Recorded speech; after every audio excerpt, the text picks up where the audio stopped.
அனைத்து நண்பர்களுக்கும் வணக்கம். உங்கள் ஆஸ்ட்ரோ பழனிசுவாமிகள் பேசுகிறேன். இந்த காணொளியில விருச்சகம் ராசிக்கு 2026 மார்ச் மாதம் எப்படி இருக்கும் என்பதை பற்றி பொது பலனாக பார்க்கலாம். இது ஒரு கைடன்ஸாக எடுத்துங்க. விருச்சகம் ராசிக்கு இந்த மார்ச் மாதத்தை பொறுத்தவரையிலும் எதிர்பார்ப்புகளும் ஏமாற்றங்களும் என்ற மாதிரியான சூழ்நிலைகள் இருக்கும். எதையாவது எதிர்பார்க்குறீங்கன்னா அது பெருசா கிடைக்காம தள்ளி போகலாம், தடைகள் ஆகலாம். எதிர்பார்க்காமே இருக்கிறீங்கன்னாக்க திடீர்னு கூட நடந்துடலாம். அப்போ எதிர்பார்க்காம இருந்தீங்கன்னா இந்த மாதம் சிறப்பு, எதிர்பார்த்தீங்கன்னா இந்த மாதம் மன உளைச்சலை ஏற்படுத்தும். இந்த 4ஆம் பாவகத்துல 10 சூரியன், ராகு, புதன் வக்ரம், செவ்வாய். இந்த ஒயிட் போர்ட்ல பாருங்க, இந்த 4ஆம் பாவகத்துல இந்த கூட்டு கிரக சேர்க்கை இருக்கிறதுனால இந்த மாசத்தை பொறுத்தவரையிலும் அலைச்சல்கள், பயணங்கள் ஏற்படும். சில பேருக்கு திடீர்னு கூட வெளியூர் பயணம் அல்லது வெளியூர்ல இருக்கிறவங்க சொந்த ஊருக்கு வரக்கூடிய பயணங்கள் ஏற்படும். அதே போல எக்ஸ்பென்சஸ் ஆகும். வீடு வகையில, வாகனம் வகையில எக்ஸ்பென்சஸ் ஆகும். தாயாரின் உடல்நலத்துல கொஞ்சம் கவனம் செலுத்திக்கணும். உங்களின் உடல்நலத்திலையும் கவனம் செலுத்திக்கணும். சிலருடன் பகை, சிலருடன் பிரச்சனைகள், உறவுகளோட பகை அல்லது அக்கம் பக்கம் இருக்கவங்களோட சில பிரச்சனைகள் இந்த காலகட்டத்தில் ஏற்படக்கூடிய வாய்ப்பு உண்டு. அதனால மௌனமே சிறந்த ஆயுதம். மௌனத்தால் சாதிக்கலாம். யாருக்கிட்டையும் அதிகமா இன்ட்ராக்ட் பண்ணாம வாட் இஸ் வாட்ன்ற லெவல்லயே இருந்தீங்கன்னாக்க எந்த பிரச்சனையும் இல்லை. அதே போல இந்த 4ஆம் பாவகத்துல 10 சூரியன் இருந்து 10ஆம் பாவகத்துல இருக்கக்கூடிய கேதுவை பார்க்குது. ஒர்க் பண்ற இடத்துல ஒர்க் ப்ரெஷர் இருக்கும், வேலை தொழில் மாற்று சிந்தனைகள் இருக்கும், இடமாற்ற சிந்தனைகள் இருக்கும். சில பேருக்குலாம் டிபார்ட்மெண்ட் சேஞ்சஸ் ஆகுமா அப்படின்னு எதிர்பார்ப்பீங்க. அந்த எதிர்பார்ப்புகள் கூட ஏமாற்ற தரலாம். இந்த மாசத்தை பொறுத்தவரை நீங்க வேலையை மாத்தாம இருக்கிறது நல்லது, அல்லது விருதுப்புன்னு வேலையை விடாம இருக்கிறது நல்லது. எங்க போனாலும் வேலை உங்களுக்கு ஹார்ட் ஒர்க் பண்ற மாதிரி தான் இருக்கும். அதே போல வேலை பார்க்கக்கூடிய இடத்துல ஆப்போசிட் ஜெண்டரால சில பிரச்சனைகள் கூட இந்த காலகட்டத்தில் வரலாம். 7ஆம் அதிபதியாக வரக்கூடிய சுக்கிரன் 5ஆம் பாவகத்துல மாதம் ஃபுல்லாவே உச்சம் பெற்று இருக்கும். இந்த சனி பகவானும் 5ஆம் பாவகத்துல தான் இருக்கு. 5ஆம் பாவகத்துல சனி சுக்கிரன் சேர்க்கை. அதனால என்ன ஆகும் அப்படின்னாக்க, குறிப்பா உங்களுக்கு எதிர்ப்பாளினரால் சில பிரச்சனைகளும் வரலாம். சில பேருக்கு எதிர்ப்பாளினருடைய நட்பு, காதல் போன்றவையும் இந்த காலகட்டத்தில் வரலாம். அதுவும் இளைய தலைமுறையாக இருக்கீங்கன்னாக்க வரன் பாக்குறீங்கன்னா வரன் செட் ஆகும். எதிர்கால வாழ்க்கை துணைவரை சந்திப்பீங்க. காதல் சக்சஸ் ஆகும். ஆல்ரெடி காதல் இருக்கீங்கன்னாக்க ஒரு அந்நியம் இருக்கும், அல்லது ஒரு பெரிய அளவுக்கு கருத்து வேறுபாடு இல்லாம இருக்கும்.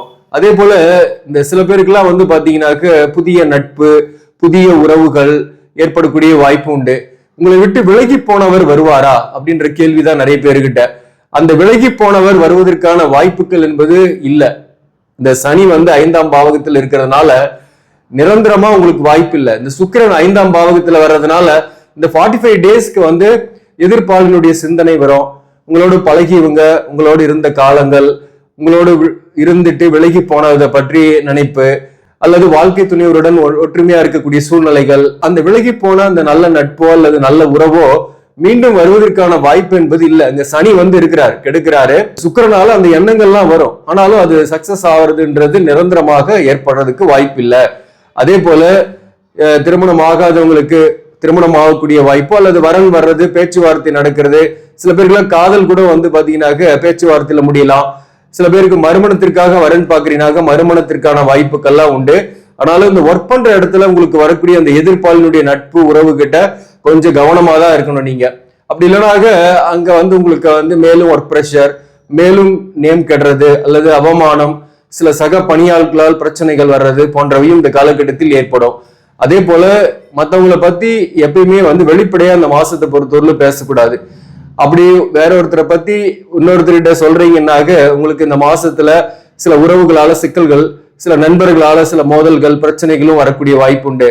அதனால இந்த 4ஆம் பாவகத்தில் இருக்கக்கூடிய கூட்டு கிரக சேர்க்கையை பொறுத்தவரையிலும் வீடு வாகன வகையில செலவு, சில பேருக்கு வீடு மாற்றம் அல்லது சில பேர் வாகனத்தை மாற்றக்கூடிய சூழ்நிலையும் சில பேருக்கு ஏற்படும். குறிப்பா உறவுகளுடைய இன்ட்ராக்ஷன் இருக்கும். உறவுகள் பணம் கேட்டு நச்சரிக்கலாம். நீங்க கொடுக்கலன்னு சொன்ன உடனே உங்களை பத்தி தவறாக பேசக்கூடிய வாய்ப்பு இந்த காலகட்டத்தில் ஏற்படும். அதே போல 10ஆம் பாவகத்துல கேது இருக்கிறதுனால ஒர்க் ப்ரெஷர் நிறையவே இருக்கும். ஹார்ட் ஒர்க் பண்ற மாதிரிதான் இருக்கும். இந்த காலகட்டத்தை பொறுத்தவரையிலும் கடுமையான உழைப்புக்கேற்ற ஊதியமும் கிடைக்கும். பணவரவை பொறுத்தவரையிலும் ஓரளவுக்கு பெஸ்டா தான் இருக்கும். ஒன்னும் பெரிய அளவுக்கு நெகட்டிவ் இல்லை. இந்த விருச்சக ராசிக்கு 2 குரு பகவானை பொறுத்தவரையிலும் 8ஆம் பாவகத்திலிருந்து மார்ச் 11ஆம் தேதி வக்ர நிவர்த்தி ஆயிடுது. 2ஆம் பாவகத்தை பாக்குது. பணம் ஒரு பக்கம் வந்தாலும் சுப விரயங்கள் நிறையவே ஏற்படும். பிள்ளைகள் வகையில இந்த காலகட்டத்தில் சுப விரயங்கள் ஏற்படக்கூடிய வாய்ப்பு உண்டு. பிள்ளைகளுக்காக செலவு பண்ணுவீங்க நிறையவே. அது படிக்கிற செலவுக்காக இருக்கலாம், அல்லது அவங்களுக்கு வரன்கள் செட் ஆகி திருமண செலவுகள் போன்றவை கூட இந்த காலகட்டத்தில் ஏற்படக்கூடிய வாய்ப்பு உண்டு. அதே போல சில பேருக்கு பிள்ளைகள் வகையில மன வருத்தமும் போகும். அதே போல இந்த 8ஆம் பாவகத்துல குரு பகவான் இருக்கிறதுனால தொலைதூர பயணங்கள் சாத்தியமாகும். அதே சமயத்துல இந்த 5ஆம் பாவகத்துல சனி சுக்கிரன் இது பாத்தீங்கன்னா இந்த மாசத்துல லீடிங்கான பலனை உங்களுக்கு அதுதான் தரப்போகுது. புத்திசாலித்தனமா செயல்படுவீங்க, உங்களுடைய திறமையும் வேலையில பழிச்சிடும். ஹார்ட் ஒர்க் பண்ணாலையும் அந்த இடத்துல மதிப்பு மரியாதையும் இருக்கும். அதே போல சக பணியாளர்கிட்ட மேலதிகாரிகிட்ட வாக்குவாதம் செய்யாம இருந்தீங்கன்னா சரி. சுக்கிரன் பலமாக இருக்கிறதுனால உங்களுக்கு ராசிக்கு விரையாதிபதியாகவும் வராரு, 7ஆம் அதிபதியாகவும் வராரு. அந்த வகையில வாழ்க்கை துணை ஒரு வகையில செலவுகள் ஏற்படும். வாழ்க்கை துணைவருக்கு ஆடம்பர பொருட்கள் வாங்கி கொடுக்கக்கூடிய சூழ்நிலைகள் வரும். மேலும் சில பேருக்கு வாழ்க்கை துணைவரின் உடல்நலத்துல பாதிப்பு ஏற்பட்டு நீங்க அதற்கு செலவு பண்ணுவீங்க. அதே போல இந்த காலகட்டத்துல 4ஆம் பாவகத்தில் இருக்கிற சூரியன் மார்ச் 15ஆம் தேதி 5ஆம் பாவகத்துக்கு வந்துடுது. 5ஆம் பாவகத்துல சூரியன், சுக்கிரன் மற்றும் சனி இந்த கிரக சேர்க்கை இருக்கிறதுனால தந்தையின் உடல்நலத்திலையும் மாதத்தோட இறுதியில கவனம் செலுத்திங்க. சனியை அஸ்தங்கப்படுத்தும், அல்லது தந்தையுடன் சில பேருக்கு கருத்து வேறுபாடுகள் வரக்கூடிய வாய்ப்பு உண்டு.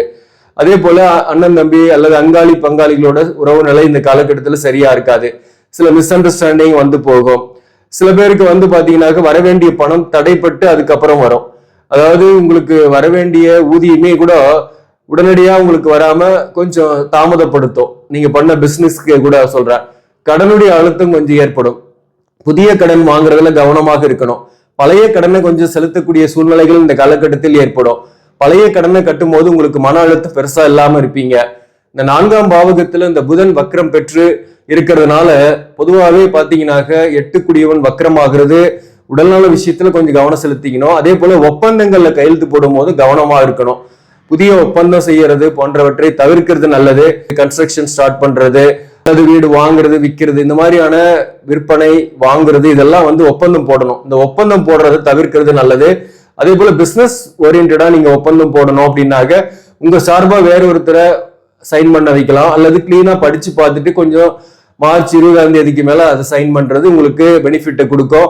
மேலும் பாத்தீங்கன்னாக்க இந்த காலகட்டத்துல செவ்வாய் பகவானும் 4ஆம் பாவகத்துல தான் இருக்கு. அதனால கணவன் மனைவி உறவு நிலை எப்படி இருக்கும்? எந்த பிரச்சனையும் இல்லை, தோஷம் இல்லை, ஒரே வீட்டுலதான் இருக்கிறோம். கணவன் மனைவி உறவு நிலையில பெரிய அளவுக்கு கருத்து வேறுபாடு இருக்காது. ஆனா நீங்க எதிர்பார்க்கிற விஷயம் பாத்தீங்கன்னா வாழ்க்கை துணைவர்கிட்ட இருந்து கிடைக்காது, அல்லது வாழ்க்கை துணைவர் எதிர்பார்க்கிற விஷயம் உங்ககிட்ட இருந்து கிடைக்காது. அதனால ஒரு முரண்பாடுகள் இருக்கும். அதனால ஒரு அந்நியம் இருந்துகிட்டு தான் இருக்கும். வாழ்க்கை துணைவர் உங்களை நேசிக்கக்கூடியவராகவே இருப்பாரு. அந்த வகையில சில கருத்து வேறுபாடுகள் இருந்தாலும் பேசிக்கலான நேசிப்பு இருக்கிறதுனால விலகக்கூடிய வாய்ப்பெல்லாம் இருக்காது. உங்களுக்காக அவர் நிறைய இந்த மாசத்தை பொறுத்தவரை செலவு பண்ணக்கூடிய சூழ்நிலைகளும் நிறையவே இருக்கு. அதே போல வாழ்க்கை துணைவரின் உடல்நல விஷயத்திலையும் கவனம் செலுத்திங்க. வாழ்க்கை துணைவருக்கு ஹெல்த் இஷ்யூஸ் அதற்காக செலவு பண்ணக்கூடிய வாய்ப்பு உண்டு. அதனால கொஞ்சம் கவனம் செலுத்திங்க. பிள்ளைகள் தொடர்பான கவலைகள் போன்றவை இந்த காலகட்டத்தில் வரும். சில பேருக்கு புத்திரபாக்கியத்துக்காக ரொம்ப நாளா ட்ரை பண்றீங்க, மருத்துவ ட்ரீட்மெண்ட் எடுத்துட்டு இருக்கிறீங்கன்னா இந்த காலகட்டத்தில் புத்திரபாக்கியம் கிடைக்கக்கூடிய வாய்ப்பு உண்டு. படிக்கக்கூடிய மாணவர்களை பொறுத்தவரை இந்த காலகட்டத்துல ஹார்ட் ஒர்க் பண்ணுவீங்க. விழித்திருந்தும் படிக்கக்கூடிய சூழ்நிலை இருக்கும். படிச்சது கூட சில நேரங்கள் எக்ஸாம் எழுதும் போது மறந்துடும். அதனால தொடர்ந்து கான்சென்ட்ரேஷன் பண்ணி எழுதி பார்க்கறது நல்லது. உங்களுக்கு கல்வியில சில தடை வரும். உடல்நலத்துல நல்லா பார்த்துக்கிட்டீங்கன்னாக்க உடல்நல பிரச்சனை இல்லைன்னா கல்வியில எந்த பிரச்சனையும் கிடையாது. அழகா படிச்சு நல்ல மார்க் எடுக்கக்கூடிய வாய்ப்பு ஏற்படும். ஹையர் செகண்டரி படிக்கக்கூடிய மாணவர்களுக்காக சொல்றேன் நானு. அதே போல இந்த மாசத்தை பொறுத்தவரை எந்தெந்த தொழிலெல்லாம் சிறப்பாக இருக்கும் அப்படின்னாக்க இந்த 10ஆம் அதிபதி 4ஆம் பாவகத்துல கூட்டு கிரக சேர்க்கையோட இருந்து 10ஆம் பாவகத்தை பார்க்கறதுனால அரசு பணியில் இருப்பவர்களுக்கு ஊதிய உயர்வோ அல்லது பதவி உயர்வோ அல்லது ஒரு நல்ல ஒரு இடமாற்றமோ கிடைக்கக்கூடிய வாய்ப்பு உண்டு. பட் இடமாற்றம் போனாலும் உங்களுக்கு அந்த இடத்துல ஒர்க் ப்ரெஷர், டென்ஷன் இருக்கதா செய்யும். விவசாயம், ரியல் எஸ்டேட், உணவு சார்ந்த துறை மற்றும் நீர் சம்பந்தமான துறை, எலக்ட்ரிக்கல் அண்ட் எலக்ட்ரானிக்ஸ் இன்ஜினியரிங் சார்ந்த துறை, நிர்வாகம், நிதி சார்ந்த துறையில் இருப்பவர்கள், வாக்காளர் பிழைக்கக்கூடிய தொழில் செய்யக்கூடியவர்களுக்கெல்லாம் வருமானம் சிறப்பாகவே இருக்கும். மருத்துவம் சார்ந்த துறையில் இருப்பவர்களுக்கு வருமானம் கூடுதலாகவே கிடைக்கும். இந்த காலகட்டத்தை பொறுத்தவரையிலும் அலைச்சல்கள், பயணங்கள் நிறையவே வரும். தேவையற்ற பயணங்கள் ஏற்படும். அங்காளி பங்காளிகளோட சில முரண்பாடுகள் வரும். குலதெய்வ கோயிலுக்கு போயிட்டு வரக்கூடிய வாய்ப்பு ஏற்படும். அங்க சில பிரச்சனைகளும் உங்களுக்கு வரும். சொத்து பிரிவினை, அதே போல பூர்வீக சொத்துல சில வில்லங்கங்கள், பிரச்சனைகள் இது மாதிரி இருக்குன்னாக்க இந்த நேரத்துல எந்த விதமான முடிவும் எடுக்காம இந்த நேரத்துல போஸ்ட்போன் பண்ணி வைக்கிறது நல்லது. இப்போ கேட்டை நட்சத்திரத்தில் பிறந்தவர்களுக்கு உடல்நல விஷயத்துல கொஞ்சம் கவனம் செலுத்திங்க. வாழ்க்கை துணைவருடன் பெரிய அளவுக்கு கருத்து வேறுபாடு இல்லாமல் தான் இருப்பீங்க. அதே சமயத்துல கோபம் டென்ஷனால சிலருடன் கருத்து வேறுபாடு, அதாவது அக்கம் பக்கம் இருக்கிறவங்க அல்லது உறவுகளோட மிஸ் அண்டர்ஸ்டாண்டிங் வந்து போகும். சகோதர வழி உறவு சிறப்பாக இருக்காது. அதே போல கேட்ட நட்சத்திரத்தில் பிறந்தவர்களுக்கு கடின உழைப்புக்கேற்ற பணம் வரும். மேலும் இந்த காலகட்டத்தில் அலைச்சல்கள் பயணங்கள் ஏற்படும். அவதூறு செய்யக்கூடியவர்களும் உங்களை சுத்தியே இருப்பாங்க. மறைமுக எதிரிகளை இந்த காலகட்டத்தில் அடையாளம் கண்டு விலகி இருப்பீங்க. உடல்நலத்திலையும் பிள்ளைகள் விஷயத்திலும் கவனம் செலுத்தீங்கன்னா கேட்டை நட்சத்திரத்தில் பிறந்தவர்களுக்கு சிறப்பு தான். அதே போல அனுஷம் நட்சத்திரத்தில் பிறந்தவர்களுக்கு வேலையில மாற்றங்கள் அல்லது திடீர்னு வேலை போயிட்டு புதிய வேலைக்கு போகக்கூடிய சூழ்நிலைகளும் ஏற்படும். அதனால கொஞ்சம் பிரைவேட் வேலையில் இருக்கிறவங்களுக்கு கொஞ்சம் கவனமா வேலை பார்க்கணும். மேலதிகாரிகளை பகச்சி கொள்ளக்கூடாது. சக பணியாளர்கிட்ட மேலதிகாரிகளை பற்றி எந்த விமர்சனமும் செய்யாம இருக்கிறது நல்லது. மேலும் எதையும் எதிர்பார்க்காம இருந்தீங்கன்னா உங்களுக்கு தானாகவே நல்லது நடக்கும். பண விஷயத்துல சில நேரங்கள்ல கையை கடிக்கும். நிறைய எக்ஸ்பென்சஸ் ஆகும். வருமானம் குறைவாக இருக்கிற மாதிரி இருக்கும். கடனுக்கு கொஞ்சம் பணம் திருப்பி செலுத்தக்கூடிய சூழ்நிலைகள் ஏற்படும். அனுஷ நட்சத்திரத்தில் பிறந்தவர்களுக்கு கணவன் மனைவி உறவு நிலை ஒன்னாவே இருக்கிறவங்களுக்கு பெரிய பிரச்சனை கிடையாது. கருத்து வேறுபாடு ஒரு நாள் இருந்தாலும் ஒரு நாள் மகிழ்ச்சியாக இருப்பீங்க. பிள்ளைகளால சில நேரங்கள்ல கணவன் மனைவிக்குள் கருத்து வேறுபாடு வரும். அந்த விஷயத்துல கொஞ்சம் கான்சென்ட்ரேட் பண்ணீங்க. சில பேருக்கு அந்த எதிர்பாலினருடைய உறவு போன்றவை இந்த காலகட்டத்தில் வேலை பார்க்கக்கூடிய இடத்துல ஏற்படக்கூடிய வாய்ப்பும் உண்டு. அல்லது அவங்களுடைய சப்போர்ட்டால மகிழ்ச்சி அடைந்தாலும் பின்னாடி வருத்தப்படக்கூடிய வாய்ப்பும் ஏற்படும். அதனால கொஞ்சம் கவனமாக இருக்கணும் அனுஷ நட்சத்திரத்தில் பிறந்தவங்க. மேலும் விசாகம் 4ஆம் பாதத்தில் பிறந்தவங்க உடல்நல விஷயத்துல கவனம் செலுத்தீங்க. பணம் அதிகமாக எக்ஸ்பென்சஸ் ஆகும். கையிருப்பு கொஞ்சம் கரையும். அதே போல வருமானத்திற்கு ஏற்ற செலவுகள் செஞ்சீங்கன்னா புதிய கடன் வாங்காம இருப்பீங்க. மேலும் விசாக நட்சத்திரத்தில் பிறந்தவர்களுக்குமே கணவன் மனைவி உறவு நிலையில பெரிய பிரச்சனை கிடையாது. ஒன்னா இருக்கிறவங்களுக்கு. பிரிந்து இருக்கிறவங்களுக்கு மறுமணம் போன்றவை பாக்குறீங்கன்னா மறுமணத்திற்கான வரன்கள் வரும். விசாகம் 4ஆம் பாதத்துல பிறந்தவர்களுக்கு தொழில மதிப்பு மரியாதை இருந்தாலும் ஹார்ட் ஒர்க் பண்ற மாதிரி இருக்கும். சில பேருக்கு வேலை மாற்றம் இடமாற்றம் ஏற்படக்கூடிய வாய்ப்பும் இந்த காலகட்டத்தில் ஏற்படும். அதே போல விசாக நட்சத்திரத்தில் பிறந்தவர்களுக்கு வீடு வாகன வகையில செலவுகள் அல்லது ஏதோ ஒரு வகையில சுப செலவுகள், பிள்ளைகள் வகையில செலவுகள், இப்படி நிறைய செலவுகள் தான் நிறைய வரும். வாழ்க்கை துணையோர் வகையிலையும் செலவுகள் வரும். திட்டமிட்டு செலவு பண்ணும்போது புதிய கடன் வாங்காம நிம்மதியாக இருப்பீங்க. மொத்தத்துல ஒரு நன்மையும் தீமையும் கலந்த பலனாக தான் இருக்கு. ஒரு கலவையான பலன் தான். எதிர்பார்க்காம இருந்தீங்கன்னா ஏமாறாம இருப்பீங்க. இந்த மாதத்தை பொறுத்தவரையிலும் செவ்வாய்க்கிழமையில துவரம்பருப்பு தானம் செய்யுங்க சுமங்கலி பெண்களுக்கு. அது உங்களுக்கு நன்மைகளை கொடுக்கும். சஷ்டி திதி அன்று முருகப்பெருமானை தரிசிங்க. முடிந்தால் பழனி முருகன் கோயில் கூட போயிட்டு வரலாம். சஷ்டி திதியும் செவ்வாய்க்கிழமையும் வருதுன்னா போயிட்டு வாங்க. அல்லது வேற செவ்வாய்க்கிழமையா இருந்தா கூட பழனி முருகன் கோயிலுக்கு போய் முருகப்பெருமானை தரிசிச்சுட்டு வாங்க. உடல்நலம் ஆரோக்கியமா இருக்கும். கடனுடைய அழுத்தம் இல்லாம இருப்பீங்க. ஆக நண்பர்களே, இந்த பதிவு உங்களுக்கு பிடிச்சிருந்தாக லைக் பண்ணுங்க.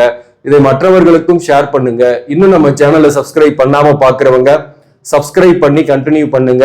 இதன் மூலம் உங்களுக்கு ஒரு சரியான ஜோதிட தகவல்களும் ஆன்மீக தகவல்களும் கிடைக்கும். நன்றி, வணக்கம்.